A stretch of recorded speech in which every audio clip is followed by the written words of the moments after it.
I've always been a fan of alternative transportation. Several members of my extended family are really big into cars and auto racing, but not me. When I was in high school, I was introduced to the European public transit system and really liked the idea of having somebody else worry about transporting me from point A to point B. In fact, I may have been the only one in my high school class that was not excited about getting my driver's license. One of the best things about moving to Minneapolis for college was finally having access to public transit. For most of college, I commuted by bus and that one time on my heavy old Huffy mountain bike. Notice I said one time. At one point, I went so long between car use that my car ended up getting towed because it was parked in the street during fall street cleaning. It was about a week before I noticed it was missing. When I moved to the suburbs after college, I didn't have access anymore to public transit and ended up doing a lot of driving. I always found driving in heavy traffic really stressful, and I ended up trying to arrange my schedule to avoid the busiest times of day. This past fall, I realized I needed to do something to help manage job stress better. I also wanted to be able to do more cycling, especially since I know that's something that really helps me with stress management. I started thinking about commuting by bike. I have a short 4.5-mile commute each way to the local high school on weekdays, and once per weekend a 7 to 9 mile commute each way to a rehearsal I conduct. I thought, hey, that's not so far, let's give it a try. I started out using my home-built wooden velomobile with e-assist, thinking it would cut down on sweat since I wouldn't need to pedal so hard.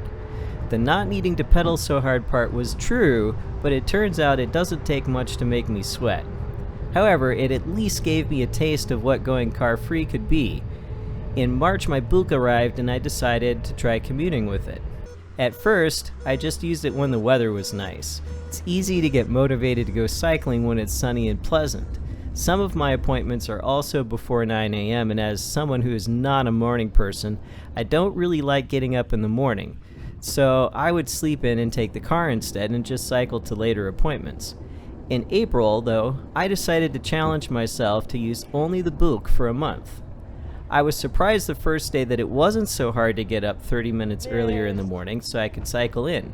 In fact, I actually discovered I was fully awake by the time I arrived to the high school and much more focused in my lessons. By the end of April, cycle commuting started becoming a habit. Then I started thinking, what about if I run my errands? Could I do that in the book as well? Is there enough cargo space? My biggest concern with doing everything with the book was leaving it unattended in parking lots. At the local high school, I know the parking lot's under constant video surveillance.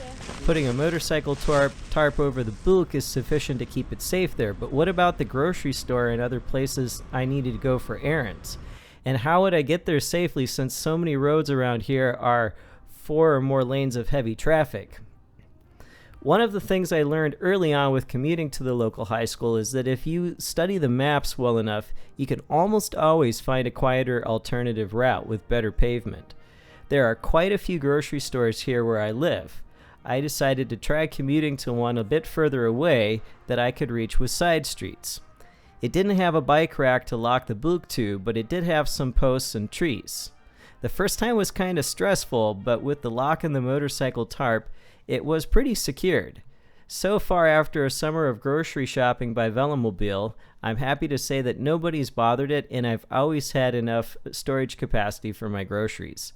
I lock it up in a sort of remote protected corner, and I'm not sure anyone even notices it's there. In fact, the more I run errands by bike, the easier it gets to find places to lock it up. I've been surprised by just how many stores locally have bicycle racks. One of the biggest concerns in the U.S. as a cyclist is road safety. The vehicles here keep getting bigger and bigger. A velomobile is pretty small in comparison.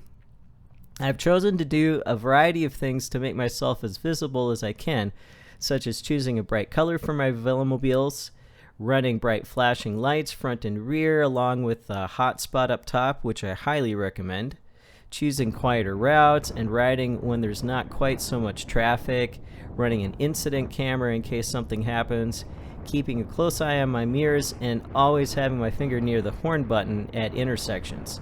It also helps that I ride a lot of the same routes pretty often and generally at about the same time of day, and I think drivers are used to seeing me now on the road. I'm also getting stronger and I'm better able to ride close to the speed of traffic. I try to choose times of day when the weather is also less extreme, meaning not absurdly hot or ridiculously cold. The main point for me going car-free was just to be able to ride my bulk more and reduce the stress of driving. So, how's that worked out? A lot better than I expected, actually. I choose quieter routes and I plan more travel times so I don't feel rushed. I'm able to avoid fast-moving roads full of drivers in a hurry to get places, and it's helped me slow down the hectic pace of my life and given me time to kind of chill out. Even though I was cycling just as much before when I was riding my trainer down in the basement every day, I find I push myself more in the velomobile, and I'm getting a lot more benefit from riding outdoors in the fresh air and sunshine. I'm also motivated to eat better, I sleep better, and I'm almost always in a lot better mood when I'm cycling. These benefits alone would be enough to motivate me to keep cycling, but there's also the benefit of not having to pay the rising price of gas. Maintaining a velomobile is also pretty inexpensive compared to a car. Maybe a new set of tires once a year, from time to time oil the chain, wiping down the interior so it doesn't smell like a stinky locker room, all things that are inexpensive compared to the wear and tear and maintenance on a car. Considering the price of gas just keeps going up and up, I have to say that I feel pretty smug when I cruise past a gas station and see the current price of gas. I do still have my car. It sits in my garage, and every couple of weeks I kind of drive it around the block just to recharge the batteries because it's a hybrid. I know from last winter that it's possible to ride in the cold and the snow, but I want to give myself this one last winter to be sure that I really can make it to everything I need to get to by velomobile in the winter. Then come spring, if things go as well as I expect, I think it's probably time to let go of the car. When I first got a velomobile, it was with the intention to have something to ride on weekend joyrides when the weather was cold or wet or both. But I never imagined that it would lead me to going car-free, especially in a suburban area of the US.